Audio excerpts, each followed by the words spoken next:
Kill Count, where we tally up the victims in all our favorite horror movies and show you how they were made. I'm James A. Janice, and today we're looking at The Mousetrap, released as soon as frickin' possible after Steamboat Willie went into the public domain. Steamboat Willie, an 8-minute short from 1928, was the first ever appearance of Mickey Mouse, if you don't count Plain Crazy. It also had synchronized sound, which was new at the time, and is just a fun, clever little animation in general. Its copyright expired on January 1st of 2024. On the very same day, the trailer for this movie came out, then titled Mickey's Mousetrap, before someone told them, yeah, maybe don't. We could have kept the old title, but the insurance guy would be happier if we changed it. So we said, okay, well, all right, we can just call it The Mousetrap. Sure thing, bud. Listen, I'm proud of these people for making a movie. That ain't easy no matter what it is. But boy, does this stink. It looks just as cheap as I feared and has a lot of line-reading acting. We didn't think so. But should we be thinking that? You know, like that. So much of its runtime is taken up by a jail cell framing device that's entirely unnecessary. And even with that padding, it's only 80 minutes long. And you know me, I love a short runtime. But man, something needs to fucking happen during it. Mousetrap doesn't even have gory kills. At least Blood and Honey had the decency to be indecent. I'll go ahead and say it, this movie's worse than that one. And yeah, I'm talking about that first piece of poo. There's just not anything to latch onto here aside from the killer's novelty. It's so plainly made to take advantage of a media culture dominated by recognition over quality. And yeah, I myself have to play that game sometimes, but man, do I fucking hate it. It's a travesty that this video is gonna get way more views than the Stepfather kill count. How many Dreamboat Killies will be delivered by Steamboat Willie?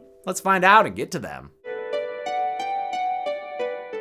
The movie begins with a Star Wars crawl. What is this, an internet video from 2003? It humorously, big air quotes there, addresses the whole copyright situation, both for its mousy murderer and these very titles. Could be a funny bit, but it goes on for an entire minute and a half. I mean, eventually, you gotta do something original, movie. It's Friday the 13th of March. Oh, come on! Two detectives are recording an interview with Rebecca after she survived some kind of massacre. It's put her in quite the pickle. But you're not leaving that cell without telling us what happened and who the killer was.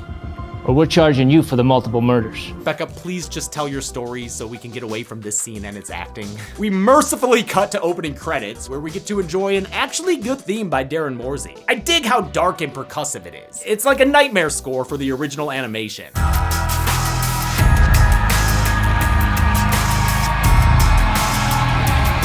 It's a nice way to transition us from that cartoon into a world where Mickey murders people in his title card. Time to go to Fun Haven, people, located right beneath the office building. And is that a bed? Is someone living up there? Pretty sweet if they are, though. Look at all this place has to offer. Now, seriously, get a good long look. We'll hold the shots for way too long so you can study all the details. God, this isn't a montage, it's a fucking mood reel. Okay, yes, cotton candy, we get it. Cut! Fun Haven manager Tim's not being very fun when he asks his two employees to stay late for a last-minute birthday party. Aw, come on, Tim. Alex has already spent her day dealing with a little girl mob boss. Just kill him. Rachel, don't say that. I don't want to say it, just do it. Look at that little power walk away. Alex is at least happy to get the double time and figures that, wait, what the fuck? We're already back at this thing? I thought it'd be like an opening and ending framing device, but instead we're checking in with it like we're trying to earn miles. Just to give an example of how fucking useless these scenes are, in this one, we learn manager Tim went missing. Hey, guess what we're about to watch on our own? Yep, it's what happened to Tim. He poured himself a drink and cracked into his Mickey shrine. Wait, is this in the Fun Haven office? Or a room in his house? Does he have a Mickey theater in his home? I mean, I'd respect it. But suddenly, it seems like Mickey has slipped him a Mickey. I can see you. Do you want to see me? Do you want to see what I see? Well, I'll tell you what I see. Some questionable cleaning skills from Jaina. She'd rather be getting the D than doing this shit, so she takes off, leaving Alex alone to, what? Be in another montage? Are you serious? Please, movie, you gotta speed things up. I mean, you are literally on a racing bike here. How about we just move on to, wait, no, you're fucking kidding me. Help us with something. No, help me with something, dude. Stop interrupting the movie before anything fucking happens. I just can't waste time talking about this cop plot. I'm gonna ignore it until I can't anymore, okay? Actually, wait, I can't ignore that they put her in, like, what? Is she in Hannibal Lecter's cell? Why is she being held in a dungeon? All right, for real though, these scenes can fuck off. Alone, Alex hears the whistling that preceded about $50 billion in box office. Jaina? Jaina on her way to get that D, like. She sees old Mickey Willie standing there in front of fog, scaring her away until she runs into her friends. They're the party that rented this place to give Alex a surprise early birthday party. Aw, that's pretty nice. There are a bunch of goobers here, and I honestly don't know most of them, but hey, it's Rebecca from the opening, so she's here, and we'll survive, I guess. This whole thing was put together by introvert Marcus, a guy who's been crushing on Alex since their possibly joint birthday. On her 8th birthday, you said we'd have all our birthdays here? I love that you remember that. Okay, points for Marcus. How about Ryan, the hockey guy also crushing on Alex? You know, the guy who makes Marcus look like angry video game nerd. Tell us about yourself, Ryan. What can I say, man? I like to party, all right? Oh yeah? You should meet my friend. Party! Party! Wanna party? Frankenhooker, coming to the kill count in November. The other party goers are extremely forgettable, or mistakable. Why are there two tall dudes with 90s hair? I can't tell these guys apart. It helps when they start splitting off to get killed. Of course, starting with the horny couple, Juicy Couture Jackie and Paul, who sounds like he's a bad dog. Paul will literally put anything in his mouth. Can't be leaving food out around him or nothing. Oh, also, this movie has a character say this. And he's dead. What? Like if he was in a horror movie, you'd never say, I'll be right back, because then you don't. Listen, I know 1996 was a while ago now, but Scream hasn't fallen into the public domain yet, so why don't you stay in your lane, Mickey's Crap House? They double dip in the cringe meta when the movie comments on some schlocky scenes. Wait, is this some terrible subplot of a 90s slasher film? Shut up, framing device. I'm not even talking to you. Basically, Alex tells Marcus that he should make a move, and he does so by treating her to an array of sour candies. She feasts like she were on hot ones. Yeah, you did good. That one has some kick. Ryan, meanwhile, has a harder time making progress with her. We were kids back then, but now your body, so tight. Okay. Anyway, the horny ones try to fuck in a jungle gym, because I know I love fooling around in kids' sweat and drool. Although I will give props to that dude for his They Live tattoo. Feels like it matches some of the signs in this place. But the Mickey killer doesn't like John Carpenter's social commentary, so he attacks the Hornsters and the movie cuts to black. Mickey is played by Simon Phillips, who also plays Tim. So what, did Tim go crazy and is in fact the killer? I don't know. Phillips would be the guy to ask, since he also wrote the script. The only thing I wanted from it was I want to play Mickey Mouse. Like, I'm going to be the guy in the mask. Okay, but why have the goatees sticking out of the mask? It looks like a hairy little tongue. Ugh. Phillips worked with frequent collaborator Jamie Bailey, who shot, directed, and edited the film. The budget was $800,000, which still feels like too much, but I guess most of it went to the actors and the location. Funhaven is a real amusement center in Ottawa. Eventually, the kids find themselves locked inside the funhouse. Fucking Danny. It's Danny, isn't it? Wait, which one is Danny? Oh, it's other hair guy. Hoodie hair, not hockey hair. The hair boys split up and Ryan heads to the jungle gym where he finds Mickey and congratulates him on having a good costume. Then it cuts to Rebecca also coming across Mickey. Not funny, Paul. Wait, you think that's Paul? Do you not pay attention to your friend's like general build? Mickey approaches her and get this, fucking teleports around to slash at her with a knife. I'm not joking. Luckily, the power of flashing lights happens to be his weakness, so he runs away. I think we just learned the sound that Mickey fears most. Now Mickey's found by, blonde girl 1, whom he splashes in the face with his knife blood. Gonna get ya! Actually, he doesn't, and she tells Alex what she saw, so she heads to the office, where, wouldn't you know it, Steamboat Willie's playing on the monitor. Little fucker's on the phone, too. Go find your friends so that we can all play a game of hide and seek. First, though, Mickey's gonna go visit the bar we're told is next door. Even though, look at these places. One looks like it's downtown, the other's probably in the middle of a sprawling suburb. Ryan's hockey team is hanging out here. They plan to beat up Marcus for liking Alex, since Ryan wants to get with her. They assume it's Marcus in the Mickey mask when he shows up, and prepare to beat him up right then and there. Think this is a joke? This fucking guy. This fucking guy. If these dudes had gloves to throw down, they would, because before you know it, a brawl's broken out. Except it's not much to look at, because this is all the footage we have for these turds getting killed. Oh my god. That's what I mean about this movie being disappointing. The kills aren't just bad, they barely exist. Like how the horny couple just disappear. I mean, sure, the other kids eventually find their bodies, so let me add them to the kill count right now. But even that doesn't make it clear to everyone. Are they dead? Yeah, Maria. They look pretty fucking dead. They start assuming Ryan's done this, though I'm not sure why. I can't protect you from not your boyfriend. Protect me from what, Ryan? You'll see. Oh, right, because of that super creepy threatening thing he said earlier. And I guess the fact that he's also wearing a hockey jersey. I love their total lack of logo or like design. I'm sorry, weren't there like other characters? Oh yeah, Danny Hairboy. He wanders onto a roller coaster cart and passes out. That gives Mickey the chance to start her up and wave his mittens as the high boy flies by. I'm way too high. After he gets him good and sick, he disappears again? Wait, why the fuck did we even have that scene? This movie's so bad at even being a simple slasher, and it sounds like it doesn't even like horror films. Haven't you seen any horror film ever? No, Marcus, I have a sex life. Meanwhile, Blonde Girl 2 is taking this time to slip on the old VR helmet, and oh, holy shit, these graphics are actually pretty dope. Why is this fake game the best effects in the movie? Mickey wants to check him out too, so he teleports in front of and away from her a few times. You know, just to like mess with her a little. Danny stumbles upon Becca in the laser tag arena, where she's been this whole time, even though she's telling the cops about these other scenes. So how did you know what was Because the office had CCTV and I saw it from there. You're in laser tag. I was there before. I went after.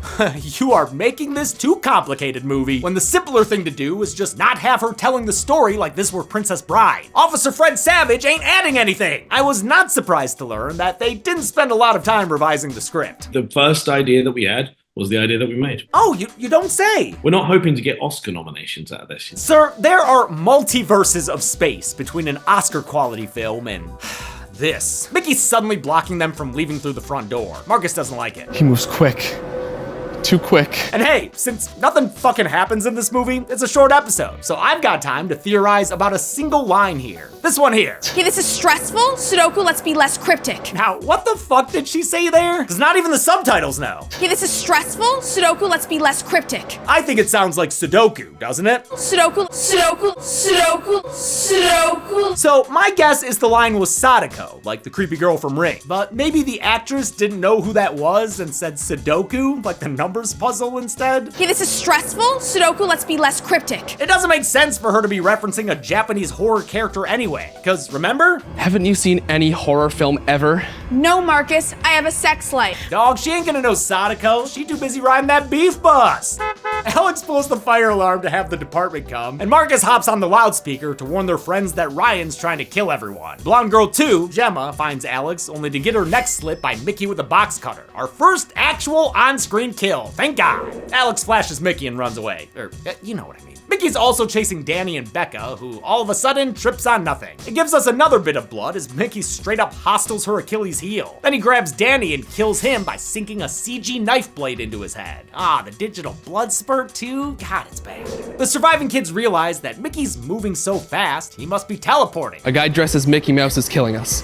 Teleportation is still very much on the table. Why? Alex's coworker Jaina finally gets back from her dick detour, but before she can get inside, Mickey appears behind her and stabs her in the back, giving us a classic blood spit up. Then he stabs her in the chest for good measure. Wow, look at this guy. Got a regular ghost face on our hands here, huh? Or maybe he's more like Art the Clown. You wanna kill me? Rabbit, run. Oh, with a splash of Otis from House of a Thousand Corpses. Run, rabbit, run, rabbit. Ryan's here now, meaning he's probably not Mickey, especially since he's not bothered when Alex pretends to be working at Halloween Horror Nights. Ryan thinks it's one of his goons gone wild, and he tries to talk Mickey down when he suddenly reappears. Doesn't work! Mouser clocks him with a monkey wrench, and apparently the flashing light thing's done working out too. Marcus pulls a sting to save the day with a baseball bat, and they trap Mickey under a chair and flash his eyeballs until he sounds like me yelling at the movie.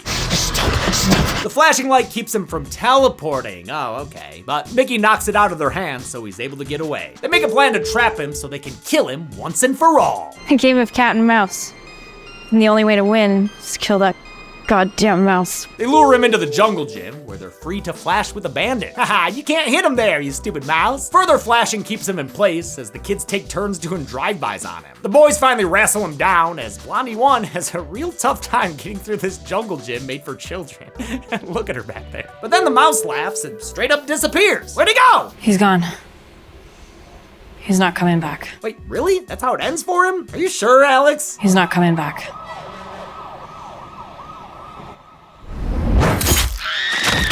Oh, holy shit, he did come back! Look at that headless body though. That is kill count quality graphics. Not very pretty. It's almost as bad as the dialogue that follows. I never got to ask her out, and he just cut her head off. But hey, Blonde Girl 1, I am proud of you for surviving. Never would have guessed that. Maybe I should have bothered to learn your name. That's the end of the movie, except for a post-credit scene where Nick Fury asks Mickey to join the Avengers. Just kidding. It's Becca being freed from her cell by an unseen Mickey, who asks her to help him. Yeah, no thanks. I'd rather rot to death in jail. After being trapped watching this thing for 80 minutes, how many kills were we left with? Let's find out and get to the numbers. Stop! Stop! Yeah. Hey. Oh. Where'd he go? I counted 10 kills in the mousetrap, with the victims consisting of 6 men and 4 women. Damn hockey players gooned all over the pie chart. We've seen this count and breakdown in 9 other episodes of the kill count, but technically only 6 other films. Recounts be that way. With a runtime of only 80 minutes, the mousetrap had a kill on average every 8 minutes even. Golden Chainsaw for coolest kill goes to no one. There were like 1 or 2 kills that were okay, I guess, but the movie doesn't deserve this award in general, so fuck it. Dome Machete for lamest kill will go to the hockey players. They're built up to be these bullies who get massacred, but a couple of face thwacks later and we're done with them. And that's it. The Mousetrap is the latest in the long line of horror movies that use popular characters who have fallen into the public domain. There are plenty more to come, God help us. Until next time, I'm James A. Janice. This has been the Kill Count. On the next Kill Count. Hey, be good people, it's Deadly Video. Hey, we're the team at, I mean, you know what this is, so. Still going without a union-mandated break for these kill count recommendations. Hey, what did I say about mentioning that? This week, we're kicking it back to the Cold War with VHS 85. Total Copy is a totally awesome documentary about Rory, a shape-shifting alien who loves his TV. He would not leave his place on the couch. I've been there. Things go downhill when Rory starts to mimic the scientists around him. Is that Gary? Special boy. Hey, Rory, that's identity theft. No Wake is a classic 80s horny teen summer romp, but their good times are cut short by an uninvited guest. Guys, someone's at the landing. Is it DNR? I don't think so. This crew's about to learn the one reason you don't go in the water. I don't want to get swimmer's edge. That's not a genitals thing, is it? Make that 2 reasons. God of Death follows some first responders during an earthquake in Mexico City. And also the camera guy they get stuck with. Unfortunately for everyone, this big one has unearthed even bigger trouble. And I ain't talking about the boobs. Techno God takes us to the scariest place of all, experimental theater.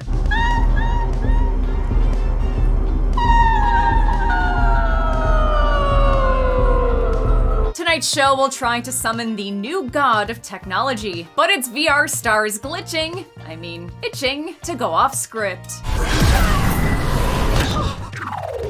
Ambrosia takes place at the Wrigley family reunion. How wholesome! That still freaks me out. But this shady Brady bunch has a family tradition you won't believe. To the 7. To the 7. Oh wait, is this a Fortnite thing? Dreamkill is a grungy detective story from the creators of Sinister and the Black Phone. It follows a hard-boiled cop on the trail of some live leak-worthy home videos. Only problem? These snuff films show murders that haven't even happened yet. Spoiler alert! Some homemade Michael Myers Friday the 13th Texas Chainsaw nonsense. So this week, brush up on your Reaganomics. And trickle on down to VHS 85. Then on Friday, tear down that wall between you and watching the kill counts. Only on Dead Meat. Wow, that's disgusting. Should my kid be watching this? Yeah, Dead Meat Video. VHS 85 can currently be watched on the pictured streaming platforms. Dead Meat always recommends you watch the movie for yourself before its kill count. It's the only way to have your own properly informed opinion. Kill counts are never meant to replace the experience of watching a film. Hey everybody, thanks a lot for watching this kill count on The Mousetrap. I picked this one to cover in October because I feel like a lot of people are probably gonna watch this episode. So come on down to the horror channel to watch the video about the crappy horror movie. There's apparently going to be a Steamboat Willie inspired horror game called Infestation 88. That's from game studio Nightmare Forge Games. And if you thought there was another Steamboat Willie horror horror movie, you're correct. Screamboat is coming out, I think, in January, and that's by Stephen Lamorte. He's the guy who did The Mean One, the Grinch horror movie. And that one, like The Mean One, stars David Howard Thornton. Yes, Art the Clown will be playing Steamboat Willie. I think that one actually takes place on a boat, though. So at least they didn't rush that one as much as they fucking clearly did this one. Anyway, I hope you're having a good spooky month. Hope I am too. I filmed this like over a month ago. Thanks everyone. Be good people.